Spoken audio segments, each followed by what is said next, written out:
मराठी भाषेला विरोध करत काही 15-16 लाख परप्रांतीय रिक्षावाले मुंबईमध्ये मोर्चा काढणारे 4 मे पासून। तर मी एक रिक्षावाला म्हणून तुम्हाला समजून सांगतो, मराठी येत नसेल तर व्हिडिओ ट्रान्सलेट करून बघा। जर तुम्ही रस्त्यावर उतरले, मोर्चा काढला, तर तुमच्या भागामधून जेवढे काही लोक आलेले आहेत महाराष्ट्रामध्ये काम करायला, त्यांना समजायला याचा परिणाम भोगायला लागणार। आम्ही गावासोबत किडे पण रगडू, मग लक्ष असू द्या।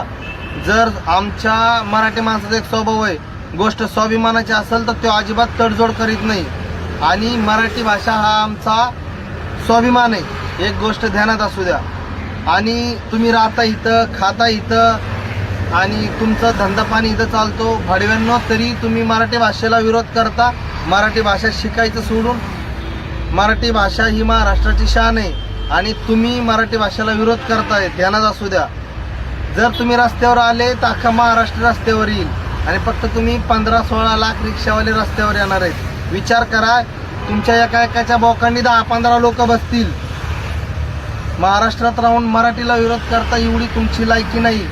एवढा तुमचा माज आहे ना, तर रस्त्यावर आले तर तुमचा माज पद्धतशीर उतरवला जाईल, एक गोष्ट ध्यानात असू द्या। धन्यवाद।